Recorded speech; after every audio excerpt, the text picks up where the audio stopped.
Would you rather sacrifice some of your happiness and comforts now and then eventually own a house, or live your life now, spend your money to your heart's desire, and rent for the rest of your life? Hey everyone, I'm Chris and welcome back to the channel where we talk about investing, real estate, and saving money to help you guys achieve financial freedom. So just a little update about the housing crisis here in New Zealand. The government announced just last week some changes and they are penalizing mom and dad investors for owning an investment property. The government used to say that save for retirement, don't depend on your superannuation, and then they come back and say that we are going to make it difficult for mom and dad investors to own even just one investment property. I have so much more opinion about this, but it will just have to be in another video if you guys are interested. However, this whole thing made me realize that if you're a first home buyer and if you're waiting for the government to make houses more affordable for you, or if you're waiting for them to do something about these super inflated house prices, then don't hold your breath because it's not going to happen.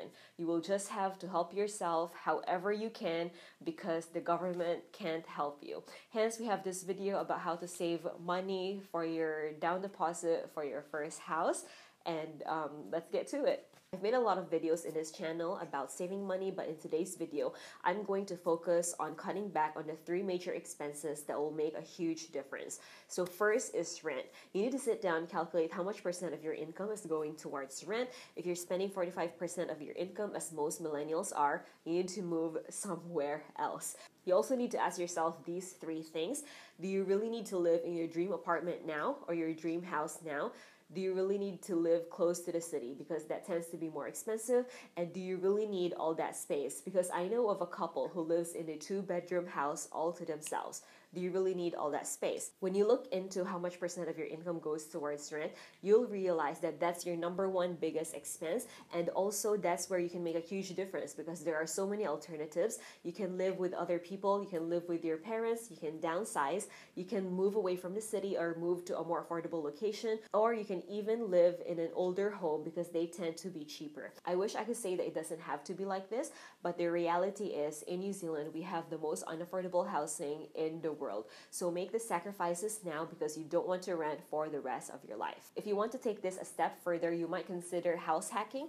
This is something I've already talked about in another video, so I'm going to put it right here. House hacking is when you generate enough income to offset your housing costs, and there are 3 ways to do this even though you're still renting. So first of all, you rent an entire house, live in 1 room and rent out 2 other bedrooms. I personally know someone who did this, and it turned out that the rent from the 2 other bedrooms completely covered the rent of the entire house, so he was essentially living for free. Another way to do this is to rent out your room or your flat when you go on holiday, and this is something I've personally done twice in the past. I never thought that someone would want to rent for only 3 weeks or 4 weeks while I was on holiday, but someone did. I listed the flat for less than the rent that I was paying, and that was better than paying for the entire amount myself even though I wasn't living there. And another way to house hack is when you live alone and you get someone else to live with you as a roommate, and that way you can split all your housing costs 50-50. Next big expense is food. If you've been around my channel for a while, you'll know that I went for 1 full year without buying lunch at work because I was saving for a down deposit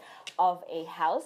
Also with grocery shopping, I just bought the absolute essentials. I don't buy magazines or fabric softener or like chocolate, cake, ice cream, etc. I didn't even buy like cleaning products because I would only use vinegar and water, and that works for everything. You get the picture. You can also limit the number of times that you buy takeaway or eating out at restaurants because a trip to the restaurant can easily set you back $30 or even more, especially if you drink alcohol. And let's say your grocery budget for 1 full week is around $50 to $60. So that means that your 1 trip to the restaurant is already half your grocery budget for the week. The third biggest expense is transportation.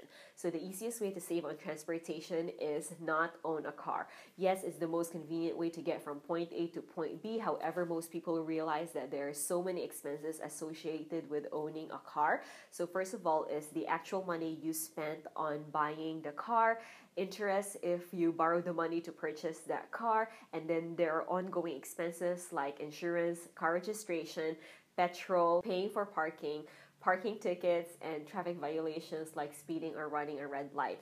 So if you don't absolutely need a car, don't buy one, and consider selling your car if you don't use it regularly. But if you absolutely need a car, get the most fuel efficient, safest, most boring car for the lowest price possible. And that's what I personally own. I own a Toyota Vitz. I bought it around 7 years ago, secondhand, and I love it. I only spent $60 on petrol, and that will last me for about 2 months because it has a 1.3 liter engine.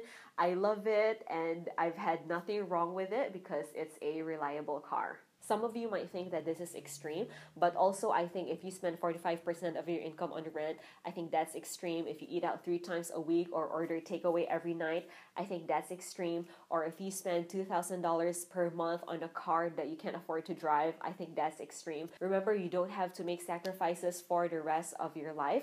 Take it from someone who has reached her financial goals. I certainly don't live like how I used to anymore. Like, for example, I would buy lunch at work now, and my friend would joke about it because she never used to see me buy lunch at work. Practice delayed gratification, because would you rather sacrifice some of your happiness and comforts now and then eventually own a house, or live your life now, spend your money to your heart's desire, and rent for the rest of your life? That's something you have to decide for yourself. With that being said, thank you guys so much for spending your time with me. I hope this video motivates you in saving your money for your first house.